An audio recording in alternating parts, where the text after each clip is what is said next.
আর দুইটা কথা বলবো প্লিজ। এখন আপনারা কেউ প্রশ্ন করলেন না যে স্যার এমপি হলে আপনি আমাদের জন্য কি করবেন। আমি তো রাজনীতিবিদের মধ্যে বক্তৃতাই করে গেলাম, তাই না?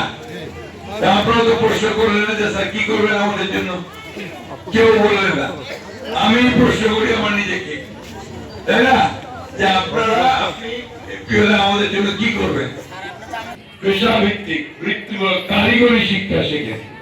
এখানে যদি আমি ইলেকট্রিশিয়ান হতে পারি, কার্পেন্টার হতে পারি, আমি যদি ড্রাইভিং শিখতে পারি, তাহলে কিন্তু আমার চাহিদা অনেক বেশি। আমার মেয়েরা যদি নার্সিং শিখতে পারে, তাহলে তাদের চাহিদাও কিন্তু অনেক বেশি, আলাদা প্রফেশন। আরেকটা কাজ করার আমার ইচ্ছা আছে, যেটা আজকাল পৃথিবীতে চাহিদা অনেক বেশি। ভারত এটা করে আমরা বড় হয়ে হচ্ছে ডাটা প্রসেসিং বলে এটাকে। যারা কম্পিউটার চালাতে জানে, কম্পিউটার শেখে, তাহলে ডাটা এন্ট্রি করে তারা মাসে 2-3 লাখ টাকা চোখ বন্ধ করে। এটা যদি আমরা এখানে প্রশিক্ষণ দিয়ে আমাদের ছেলে মেয়েদের বই কাজ করাতে পারি, তাহলে কিন্তু আমরা এখানে অনেক বেশি আয় করতে সক্ষম হব।